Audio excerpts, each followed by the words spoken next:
മനം പോലെ മാംഗല്യം. രചന അവതരണം മിത്രവിന്ദ.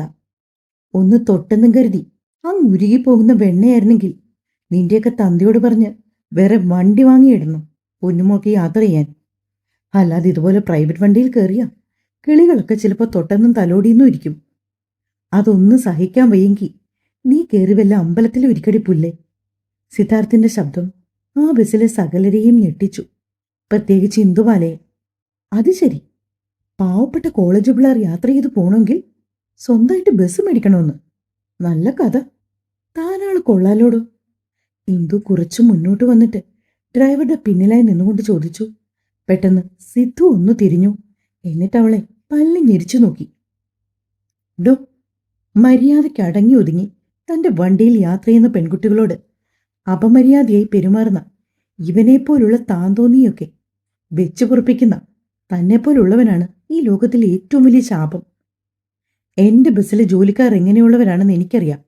നിന്നെപ്പോലെ കുറെ എണ്ണം ഇറങ്ങും, തട്ടാനും മുട്ടാനും നിന്നു കൊടുക്കും, എന്നിട്ട് ആണുങ്ങളുടെ മെക്കിട്ട് കയറും. എടി, അതൊന്നും ഇവിടെ ചിലവാകില്ല കേട്ടോ. സിദ്ധു വീണ്ടും ശബ്ദമുയർത്തി. കൊച്ചിന് എന്തെങ്കിലും പരാതി ഉണ്ടെങ്കിൽ പോലീസ് സ്റ്റേഷനിൽ പോയി പറയാ. ഈ വണ്ടിയുടെ പേരും നമ്പരും ഒക്കെ സ്റ്റേഷനിൽ പറഞ്ഞു കൊടുത്താൽ മതി. അവര് ബാക്കി കാര്യം നോക്കിക്കോളൂന്നേ. ഒരു മധ്യവയസ്ക മുന്നോട്ട് വന്നിട്ട് ഇന്ദുവിനോട് പറഞ്ഞു. ചേച്ചി, ഇയാൾ എന്റെ ഇവിടെ തോണ്ടി. സത്യ പറഞ്ഞേ. അവൾ ആണയിടുന്ന മട്ടിൽ ബസ്സിലെ പോർട്ടറായിട്ട് നിൽക്കുന്നവനെ നോക്കി പറയുന്നുണ്ട്. മോള് പോയി പരാതി കൊടുക്ക്, അതല്ലേ നല്ലത്. ഞങ്ങൾക്കൊക്കെ പോയിട്ട് വേറെ പരിപാടിയുള്ളതാ. സമയം ഇപ്പൊ തന്നെ പോയില്ലോ. അവർ തന്റെ വാച്ചിലേക്ക് നോക്കി. ചേച്ചി, ഇയാളുടെ വീട്ടിലും അമ്മയും പെങ്ങന്മാരും ഒക്കെ ഉള്ളതല്ലേ. ഞാൻ എത്ര തവണ പറഞ്ഞു നീ. എന്നിട്ട് ഇയാൾക്ക് എന്തെങ്കിലും കൂസലുണ്ടോ നോക്കി. പറയുകയും എന്തൊരു സങ്കടം വന്നോ. അതൊന്നും ശ്രദ്ധിക്കാതെ സിദ്ധാർത്ഥ് മുൻപിലെ റോഡിലേക്ക് നോക്കിയിരിക്കുവാണ്. അവളൊരു സുന്ദരിക്കോത. വേറെ എവിടെ ഇല്ലെങ്കിൽ കൊള്ളാം. ആ പയ്യൻ പറഞ്ഞ പോലെ ഇവിടെയൊക്കെ പിടിച്ചില്ലെങ്കിൽ മാത്രമേ അത്ഭുതമുള്ളൂ. ചിലർ അതും പറഞ്ഞു. ആളുകളൊക്കെ ബഹളം കൂട്ടാൻ തുടങ്ങിയതും ഇന്ദുബാല വണ്ടിയിൽ നിന്നും തിങ്ങി നിരങ്ങി പുറത്തേക്ക് ഇറങ്ങിപ്പോയി. ഇറങ്ങുമ്പോൾ അവൾ പോട്ടറിലൊന്ന് അടിമുടി നോക്കി. ശോ, ആ കൊച്ചു പോയല്ലോ. അതിന് സങ്കടായി കേട്ടോ, പാവം. ഒന്ന് രണ്ട് സ്ത്രീകൾ ഓരോരോ വർത്തമാനം പറയുന്നുണ്ട്. അല്പം കഴിഞ്ഞതും സിദ്ധു വണ്ടി മുന്നോട്ടെടുത്തു. വേണുവേട്ടാ.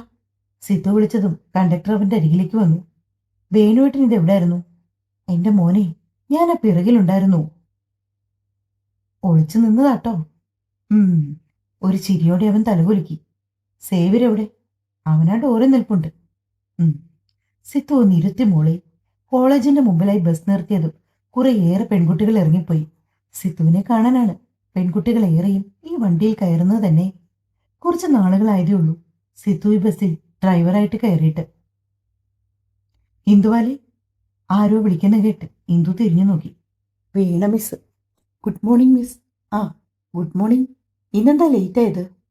അത് പിന്നെ പതിവായി വരുന്ന ബസ് കിട്ടിയില്ല, അതാണ്. പെട്ടെന്നവൾ മിസ്സിനോട് കള്ളം പറഞ്ഞു. ഓ, അത് ശരി. താൻ ഇതിനു മുന്നേ വരുന്നതല്ലേടോ, അതുകൊണ്ട് ചോദിച്ചതാ. അവൾ ചെറുതായി ഒന്ന് ചിരിച്ചു.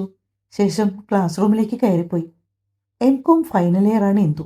ഈ മാസം കൊണ്ട് ക്ലാസ് തീരും. ഇനി എക്സാം, കുറച്ച് അസൈൻമെന്റ്. എങ്ങനെ പോയാലും 3 മാസം അത്രേ വരും. ഡി, നിന്റെ മുഖം എന്താ വല്ലാതിരിക്കുന്നേ? കൂട്ടുകാരിയായ വിധു ചോദിച്ചു. ഒരു തലവേദന പോലെ. പീരിയഡ്സ് ആവാറായി, അതിൻ്റെയാ. ഞാനോർത്ത് നിനക്ക് എന്തു പറ്റിയെന്ന്. പീരിയഡ്സിന്റെ ആണ്, വേറെ പ്രോബ്ലം ഒന്നും ഇല്ലടാ. ആയോ നിനക്ക്? ഇല്ലടാ, ആവുന്നേ ഉള്ളൂ. ചില മാസങ്ങളിൽ എനിക്കിതുപോലെ ക്ഷീണവും തളർച്ചയൊക്കെ വരാറുണ്ട്. ഒട്ടും വൈകി നീ വരണ്ടായിരുന്നു കേട്ടോ. ഏയ് സാരില്ല. രണ്ടാളും സംസാരിച്ചുകൊണ്ടിരുന്നപ്പോൾ ക്ലാസ് ടീച്ചർ കയറി വന്നു. ടീച്ചർ പഠിപ്പിക്കുന്നുണ്ടെങ്കിലും ഇന്ദു ആകെ വിഷമത്തിലായിരുന്നു. ഒന്നും ശ്രദ്ധിക്കാൻ പോലും അവൾക്ക് കഴിഞ്ഞില്ല. ബസ്സിൽ വെച്ചുണ്ടായ സംഭവം അത്രമാത്രം അവളെ വേദനിപ്പിച്ചു. ഇനി മേലിൽ അയാളുടെ ബസ്സിൽ കയറില്ലെന്ന് അവൾ തീരുമാനിച്ചു. അതുകൊണ്ട് തന്നെ വൈകുന്നേരം കോളേജ് വിട്ടപ്പോൾ ശ്രീദേവി വന്ന് നിന്നിട്ടും അവൾ അതിൽ കയറാൻ കൂട്ടാക്കാതെ മാറി നിന്നു. പെൺകുട്ടികളെല്ലാവരും ആരാധനയോടെ ഇടിച്ചു കയറുന്നത് നോക്കി ഇന്ദു പല്ല് ഞെരിച്ചു. ഇടയ്ക്കൊരു തവണ അറിയാതെ അവളുടെ നോട്ടം ആ ഡ്രൈവിംഗ് സീറ്റിലേക്ക് ഉടക്കി. ഡ്രൈവറാണെങ്കിൽ ബസ്സിലേക്ക് ചാടിക്കയറുന്ന പെൺകുട്ടികളെ നോക്കിയിരിക്കുവാണ്. വൃത്തികെട്ടവൻ, അവൾ പിറുപിറുത്തു.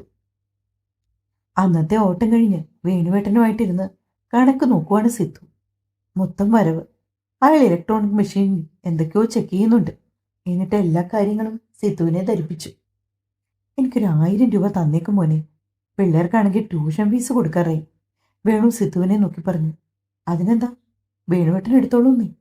അവൻ ബാഗ് തുറന്ന് 500ന്റെ രണ്ട് നോട്ടെടുത്ത് അയാളുടെ കയ്യിലേക്ക് കൊടുത്തു. ഇത് മതിയാവോ? മതി മോനെ, ഇത് ധാരാളം. അയാൾ കാശ് മേടിച്ച് പോക്കറ്റിലിട്ടു. എങ്കിൽ പിന്നെ വേണുവേട്ടൻ വിട്ടു, ഞാനും പോയേക്കുവാ. ആ ശരി. തല കുലുക്കിക്കൊണ്ട് വേണു ബസ്സിൽ നിന്ന് ഇറങ്ങിപ്പോയി. സമയപ്പോ 7:45. ലാസ്റ്റ് ഓട്ടോ കഴിഞ്ഞ് സിത്തു നേരെ വീട്ടിലേക്ക് വണ്ടി തിരിക്കാൻ തുടങ്ങി. ആളുകൾ ആരും തന്നെ ഉണ്ടായിരുന്നില്ല. അഥവാ 2-3 പേര് കയറിയാൽ തന്നെ സേവ്യർ ടിക്കറ്റ് എടുത്തോളും താനും. വണ്ടി തിരിച്ച ശേഷം എന്തോ ഓർത്തതുപോലെ അത് ഓഫ് ചെയ്തിട്ട് പെട്ടെന്ന് സേവ്യറിന്റെ അടുത്തേക്ക് സിത്തു വന്നു. എടാ, എന്നാ പിന്നെ നീയും ഇറങ്ങിക്കോ. നിനക്ക് കാശ് വല്ലതും വേണോ? എനിക്കൊരു 500 കിട്ടിയാൽ കൊള്ളായിരുന്നു. തന്റെ വലം കൈ കൊണ്ട് തലയുടെ പിൻഭാഗത്ത് പിടിച്ച് ഒരു പ്രത്യേക തരത്തിലാണ് സേവ്യർ കാശ് ചോദിക്കുന്നത്. പോക്കറ്റിൽ നിന്നും കാശെടുത്ത് കൊടുത്ത ശേഷം സിത്തു അവന്റെ കരണം തീർത്ത് ഒരൊറ്റ അടിയായിരുന്നു. ഓർക്കപ്പുറത്തായതിനാൽ സേവ്യർ പിന്നിലേക്ക് മലച്ചുപോയി. ബസിന്റെ ഉള്ളിലേക്ക് തന്നെ വീണുപോയ സേവ്യറിനെ പിടിച്ച് സിത്തു നേരെ നിർത്തി. എന്നിട്ട് ഒരു വട്ടം കൂടി അതുപോലെ തന്നെയൊന്ന് പൂച്ചി. ഇതെന്തിനാണെന്ന് നിനക്ക് മനസ്സിലായി കാണുമല്ലോ അല്ലേ? സിത്തു ചോദിച്ചതും സേവ്യറിന്റെ മുഖം താന്നു. മര്യാദയ്ക്ക് കോളേജിൽ പോകുന്ന പെമ്പിള്ളാരുടെ അവിടെ എവിടെയും പിടിക്കാൻ നിന്നാലുണ്ടല്ലോ, നിന്റെ ഈ കൈ ഞാനെടുക്കും.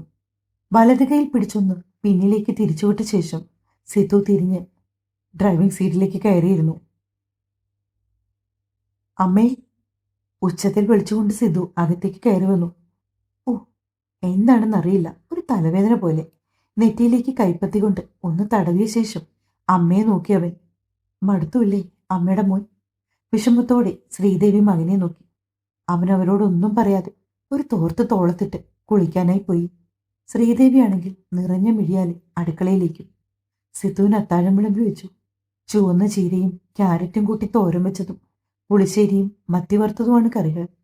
എല്ലാം ഒന്നുകൂടൊന്ന് ചൂടാക്കി വെച്ചിട്ടാണ് അവർ വിളമ്പിയത്. തന്റെ മകൻ ഒരുപാട് കഷ്ടപ്പെടുന്നുണ്ട്. ഓർത്തപ്പോ അവർക്ക് നെഞ്ചു വിങ്ങി. കുടുംബം നടത്തിക്കൊണ്ടു പോകാൻ അവൻ പെടുന്ന പാട്. കാലത്ത് 7 മണിക്ക് ബസ് ഓടാൻ പോകും. പിന്നെ മടങ്ങി വരുന്നത് രാത്രി 9 മണിയാകുമ്പോൾ. ഇടയ്ക്ക് കൂടുതൽ വരുമാനത്തിൽ വേറെ പണി കിട്ടിയാൽ അതിനും പോകും. അപ്പോൾ ബസ്സിൽ വേറെ ഡ്രൈവറെ വിടും. പാവം എൻ്റെ പൊന്നുമോൻ, 27 വയസ്സേ ഉള്ളൂ. അച്ഛൻ വരുത്തിവെച്ച കടങ്ങൾ എല്ലാം അവൻ്റെ ചുമലിലാണ്. അമ്മേ, സിത്തു വിളിച്ചതും ശ്രീദേവി ഞെട്ടി തിരിഞ്ഞു നോക്കി. അമ്മ ഇതെന്തോർത്ത് നിൽക്കുക? ഞാനിവിടെ വന്ന് നിൽക്കാൻ തുടങ്ങിയിട്ട് നേരം കുറിച്ചായി. അവൻ ശ്രീദേവിയെ നോക്കി പറഞ്ഞു. അമ്മ എല്ലാം വിളമ്പി വെച്ചിട്ടുണ്ട്, മോമ്പാ ഇവിടെ വന്നിരിക്കെ. അവർ അവന് ചോറും കറികളും ഒക്കെ എടുത്തുകൊണ്ട് വന്നു കൊടുത്തു. നിള കിടന്നോ? ഏയ് ഇല്ല മോനെ, അവൾ പഠിക്കുന്നു. നാളെ എന്തോ പരീക്ഷയുണ്ട്. അവളുടെ പനി കുറഞ്ഞോ? ആ, കുറവുണ്ട്. ഇന്ന് പോയില്ലല്ലോ മോനെ. പിന്നെ ഇന്ദുമോള് നോട്ടയച്ചു കൊടുത്തു. ആ പേര് കേട്ടതും അവന്റെ മുഖം വലിഞ്ഞു മുറുകി. അവളുമായിട്ടുള്ള ചങ്ങാത്തോത്ര നല്ലതല്ല. ഞാൻ പലപ്പോഴും നിളയോട് പറഞ്ഞിട്ടുണ്ട്. ഓ, അതൊരു പാവം കുട്ടിയാ മോനെ. നിളയെന്ന് വെച്ച ജീവനാ. മതി, ഇനി അവളുടെ കാര്യം അമ്മ മിണ്ടിപ്പോകരുത്. അവൻ ഇടങ്കൈയെടുത്ത് അമ്മയെ വിലക്കി. ഏട്ടൻ വന്നോ? അനുജത്തിയുടെ ശബ്ദം കേട്ട് അവൻ തിരിഞ്ഞു നോക്കി. ഒന്ന് മൂളിയ ശേഷം അവൻ വീണ്ടും ഭക്ഷണം കഴിക്കൽ തുടർന്നു.